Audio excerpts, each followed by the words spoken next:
Olá, essa é a nossa terceira aula do curso de Física Matemática e hoje nós vamos tratar de mais uma classificação de equações diferenciais lineares, no caso, e é uma classificação entre equações homogêneas e não homogêneas. Esse é um plano do que nós vamos ver. Nós vamos ver o que são equações lineares homogêneas, o que são equações lineares não homogêneas.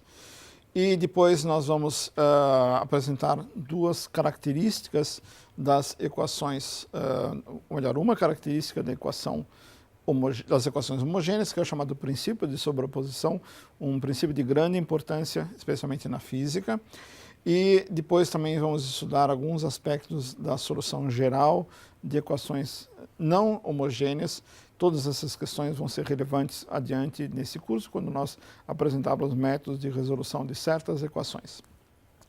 Ilustremos essa distinção entre equações homogêneas e não homogêneas através de alguns exemplos. O mais simples deles é esse que nós podemos ver aqui. Trata-se de uma equação de primeira ordem, linear, numa variável, numa função y, que depende de t. Nela comparecem funções a de t e b de t dadas dessa variável. E a equação é essa, trata-se de uma equação linear, evidentemente, como nós vimos. E essa equação é dita ser uma equação homogênea, caso essa função b, que aqui comparece, seja função identicamente nula. Caso b não seja identicamente nula, a equação é dita ser não homogênea. Ou seja, numa equação linear, o que caracteriza uma equação como homogênea ou não homogênea é a existência ou não de um termo como este indicado aqui, com a função b de t, que não multiplica nem a função, nem as derivadas da função. A função incógnita, quero dizer. Por exemplo, um segundo exemplo, se vocês considerarem a equação linear de segunda ordem que vocês veem aqui indicadas, essa é uma equação de segunda ordem, aqui comparece a segunda derivada da função y, aqui a primeira derivada da função y, aqui a própria função, e aqui vocês veem também a presença de funções a, b e c dadas, que dependem da mesma variável t. Essa forma mais geral, já comentamos, de uma equação de segunda ordem, e caso a função c de t, que é o último termo da equação, e que não multiplica nem y nem as suas derivadas, for nulo, a equação é dita ser homogênea, e caso contrário, ela é dita ser não homogênea. Então, repetindo, uma equação homogênea se ela não contiver esse termo que aparece sozinho na equação, não aparece multiplicando nem a função y nem as suas derivadas. Outro exemplo é a equação do oscilador harmônico simples unidimensional, uma equação muito bem conhecida, que descreve uma partícula de massa m que se move em uma dimensão sob a ação de uma força restauradora de uma mola, de constante de mola k. A equação, segundo a lei de Newton, que descreve o movimento dessa partícula, é essa equação que vocês aqui veem. Se não houver mais forças agindo sobre essa mala, a equação que vocês aí veem é uma equação de tipo linear e homogênea. Todos os termos que aparecem na equação contêm ou a função x ou a sua derivada. Agora, suponhamos que na mesma situação nós tenhamos uma força externa agindo sobre a massa. Por exemplo, essa massa pode ter uma carga elétrica e está sujeita à ação de um campo eletromagnético que exerce uma força sobre a carga. Nesse caso, nós teremos que modificar a equação acrescentando a ela um outro termo, que é esse termo que aqui está, que contém a força externa que nós consideramos, supondo-a dependente apenas do tempo, não dependente da posição nem da velocidade. Essa equação que agora nós vemos, que é uma mera modificação da equação anterior, é um exemplo de uma equação não homogênea. Tá? Ela contém esse termo último aqui, f de t, que faz com que a equação continue sendo linear, mas ela passa a ser linear e não homogênea. No caso geral de uma equação linear de ordem n, a forma da equação, a forma mais geral possível, é essa que vocês aqui veem. yn denota a enésima derivada da função, yn-1 denota a n-1ª derivada da função. y1 denota a primeira derivada da função, y é a própria função. E vocês veem aqui diversos coeficientes, a de 0, a de 1, a de 2, a de n. E essa é a forma mais geral possível de uma equação linear de ordem n. A ordem é n porque essa é a maior derivada que comparece na equação, como vocês aqui veem. Pois bem, nesse caso, a equação vai ser homogênea caso A0, este termo aqui, esse último termo, seja identicamente nulo.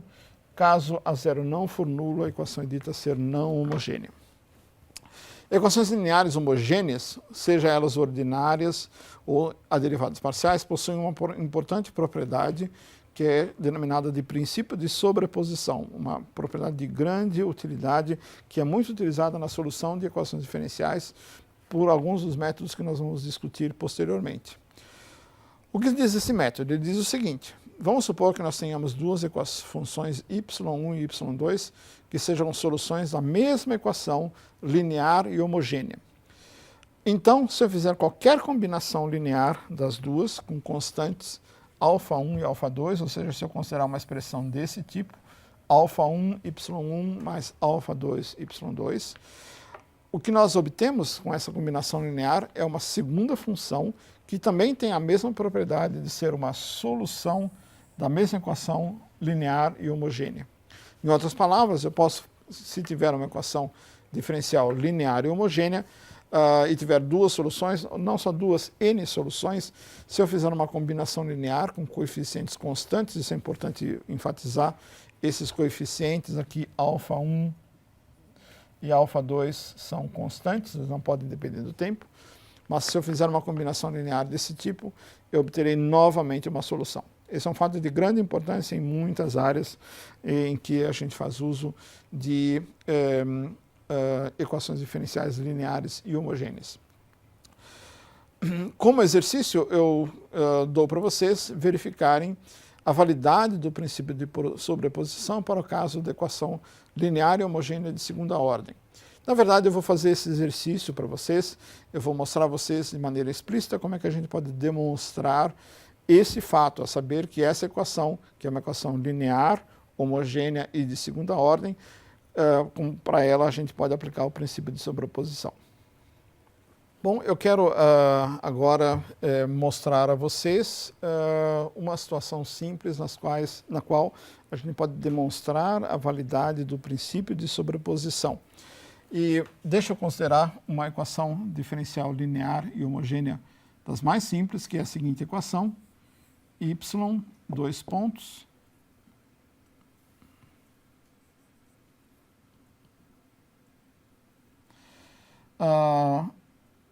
mais a de t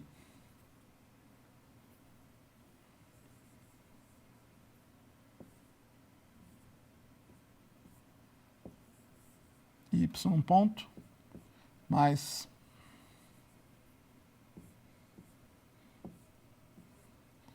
b de t y é igual a zero. Se trata claramente de uma equação de segunda ordem, linear e homogênea de segunda ordem. Aqui temos a derivada primeira, aqui a derivada segunda da função y. E o que eu quero mostrar a vocês é o seguinte: suponhamos que nós tenhamos duas soluções dessa mesma equação, uma solução y1 e uma solução y2 de t. O que eu quero mostrar a vocês é que se eu considerar uma combinação linear das duas, ou seja, uma nova função que eu vou chamar de, eu não vou dar um nome específico, vou simplesmente escrever como sendo α1, y1 mais α2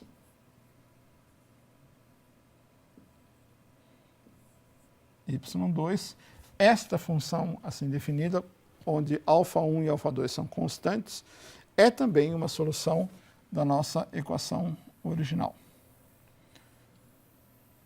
Então vejam que nós estamos supondo que a função y1, assim como a função y2, são funções supostamente conhecidas e que satisfazem a equação de cima, ou seja, a gente sabe que vale o seguinte, y1, 2 pontos, mais a de t, y1 ponto, mais b de t,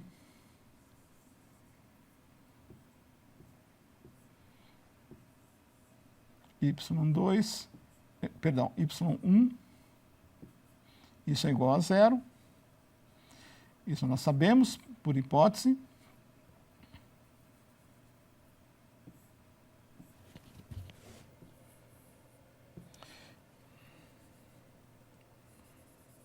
Igual a zero. E sabemos também que a função y2 satisfaz a mesma equação, ou seja, y2, 2 pontos,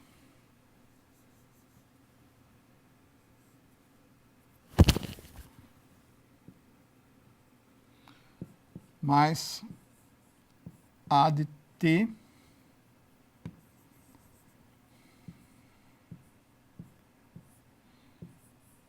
y2 ponto, mais b de t, y2 é igual a zero. Então aqui estão as nossas hipóteses, nós sabemos que nós temos duas funções que satisfazem essas duas equações que estão aqui, ou seja, satisfazem a mesma equação diferencial. O que eu quero agora é considerar essa combinação linear de ambas. α1 e α2 sejam sendo constantes. E o que eu tenho que fazer é inserir essa equação, que é essas duas funções, essa combinação linear, na equação original e ver o que acontece. Vejam, inserindo, eu vou precisar calcular a derivada segunda desta equação, dessa função, que vem a ser α1, y1, 2 pontos, mais α2, y2, 2 pontos. Essa é a derivada segunda desta função. Depois eu tenho que calcular a de t vezes y ponto, então eu terei mais a de t, vezes a derivada dessa combinação linear, que vai ser α1, y1 ponto, mais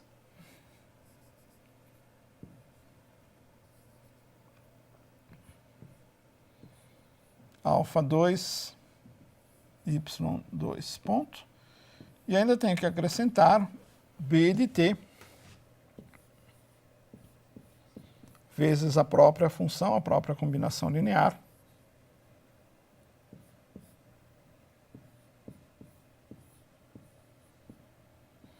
α1, y1 mais α2, y2.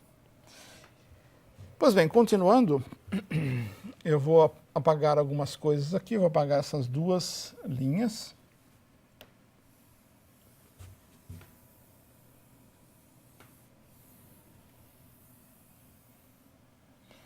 O que nós fazemos é o seguinte, eu olho esta equação que aqui está, e notem que tudo que eu quero é provar que isso daqui é zero. E para isso eu faço o seguinte, eu coloco em evidência tudo que depende de α1 e tudo que depende de α2. Os termos que dependem de α1 são os seguintes, α1 vezes, são esses aqui, y1, 2 pontos, mais o segundo termo é esse aqui, então eu terei mais a de t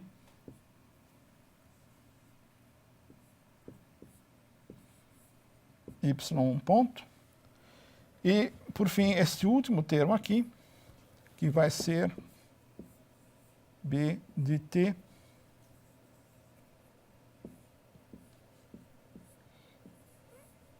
y1, mais os termos que dependem de α2, que vão ser α2 vezes y2, 2 pontos, esse termo é este aqui.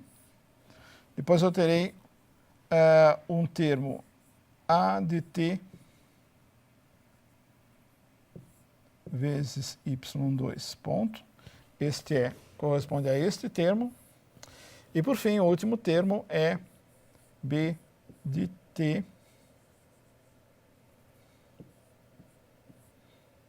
y2, que corresponde a este último termo que aqui está. Com isso, nós esgotamos todos os termos, mas agora percebam o seguinte: por hipótese, a função y1 é tal que isso daqui é zero, ela satisfaz aquela equação diferencial, essa equação aqui em cima, portanto, isso aqui é zero. E a função y2, por outro lado, ela é tal que esse termo entre parênteses é zero, porque y2 também satisfaz essa mesma equação que está indicada aqui. Portanto, a soma desses dois termos é zero, e a gente conclui que isso aqui é zero, e, portanto, a gente concluiu que a função obtida combinando y1 com y2, com duas constantes α1 e α2, é também uma solução da equação linear homogênea que nós tínhamos antes apresentado, e com isso a gente estabeleceu que essa equação que aqui está, né, satisfaz o princípio de sobreposição. Essa é a prova que nós procurávamos da validade dessa importante afirmação. Um segundo exercício que eu dou para vocês é verificar a validade do princípio de sobreposição no caso da equação diferencial linear homogênea de ordem n, que vocês veem aqui. Existe apenas um erro: para ser homogênea, este último termo não deve comparecer. Então, vocês devem verificar, esse é o exercício, que usando, aliás, as mesmas ideias que nós utilizamos no exercício anterior, que essa equação diferencial homogênea de ordem n, sem, portanto, esse último termo, para ela também vale o princípio de sobreposição. A ideia da demonstração é a mesma do caso anterior. O princípio de sobreposição é também válido para equações a derivadas parciais, lineares e homogêneas. E eu deixo aqui dois exercícios importantes para vocês verificarem esse fato. Um deles é a equação de difusão. Essa equação que aqui está é uma equação linear a derivadas parciais, no caso de segunda ordem. E, de novo, se vocês tiverem duas soluções, o 1 e o 2, e considerarem qualquer combinação linear com coeficientes constantes dessa equação, essa combinação linear também será uma equação, uma solução da mesma equação. Isso é um fato muito importante de se verificar, e nós vamos utilizá-lo de maneira importante mais adiante, quando nós tratarmos com certo detalhe de soluções dessa equação. Um outro exemplo similar é o da equação de ondas em uma dimensão, da qual nós já falamos aqui. Essa equação difere da anterior, porque ela contém uma derivada segunda, mas é igualmente uma equação linear. Vocês veem que a função u e suas derivadas parciais segundas em relação a x e t comparecem linearmente na equação. E por isso o princípio de sobreposição também é válido. Nós pedimos que vocês demonstrem e verifiquem isso. A verificação é idêntica àquela que nós apresentamos anteriormente. Bom, considere essa equação linear não homogênea e de segunda ordem que está descrita aqui. Essa é a forma mais geral, já discutimos, de uma equação com essas características, de ser linear não homogênea de segunda ordem. Supostamente a função c de t é não nula. A essa equação, a gente pode associar uma equação homogênea simplesmente eliminando esse último termo, ou seja, simplesmente colocando a função c como sendo igual a zero. Nós temos duas equações aqui distintas. A segunda é homogênea, a primeira é não homogênea. Elas diferem em si apenas porque a constante c é eliminada da segunda equação.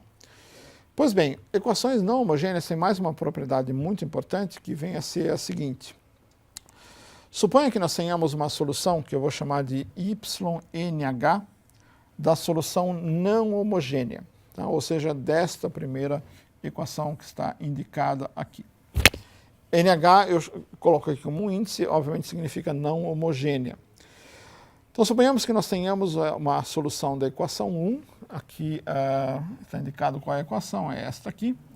E suponhamos que nós tenhamos também uma solução da segunda equação, vou chamar de YH, né? Solução da equação homogênea, a equação 2. Então, uma propriedade muito importante, muito relevante, é que se eu somar as duas soluções, a solução da equação não homogênea com a solução da equação homogênea, ou seja, se eu somar uma solução desta equação com uma outra solução dessa outra equação, que, como eu disse, só difere da primeira pela ausência do termo C de T, nós afirmamos para vocês que nós obtemos dessa forma, através dessa combinação aqui indicada, uma nova solução da equação não homogênea. Esse é um fato, novamente, muito simples de verificar e nós deixamos isso como exercício para vocês fazerem, provar esse fato. É bastante simples, basta realmente substituir esta função na equação não homogênea, usar o fato de que a primeira função é uma solução desta equação, a segunda é uma equação dessa aqui, e vocês com isso facilmente constatam que obtém-se dessa forma uma solução da equação 1. Em outras palavras, o que isso está dizendo é que se eu tiver uma equação não homogênea, e tiver uma solução dessa equação não homogênea, uma função YNH, eu posso obter uma outra solução mais geral, adicionando a essa função uma solução da equação homogênea. Esse fato é também muito importante como método de resolução de equações diferenciais lineares não homogêneas. Ele vale, inclusive, não apenas para equações de segunda ordem, como eu indico aqui nesse exemplo, vale para equações de qualquer ordem e também para equações que sejam a derivadas parciais. Repetindo o que eu acabo de dizer, em palavras, se possuirmos uma solução particular de uma equação não homogênea, podemos obter uma solução mais geral, adicionando a ela uma solução da equação homogênea associada. Esse fato é um fato bastante geral, ele também vale, como eu disse, não só para equações diferenciais ordinárias, lineares, não homogêneas de qualquer ordem, mas também vale para equações a derivadas parciais. Então vamos agora realizar um sumário do que nós vimos nessa aula. Nós vimos que equações diferenciais lineares, quer elas sejam ordinárias ou a derivadas parciais, podem ser classificadas como equações homogêneas ou equações não homogêneas. Nós vimos também que para equações diferenciais lineares homogêneas, vale o importante princípio de sobreposição, que afirma o seguinte: dadas duas soluções, uma combinação linear de ambas as soluções, com coeficientes constantes, é igualmente uma solução. Isso, aliás, não é verdade apenas para duas soluções. Se eu tiver N soluções de uma equação diferencial ordinária ou a derivadas parciais que seja linear, combinações lineares com coeficientes constantes dessas N soluções também fornecem uma solução. E nós vimos também que se nós possuirmos uma solução particular de uma equação linear não homogênea, nós podemos obter uma solução mais geral, adicionando a ela uma solução da equação homogênea correspondente. E, novamente, tem aí uma breve lista bibliográfica de material que vocês podem eventualmente se interessar. Muito obrigado.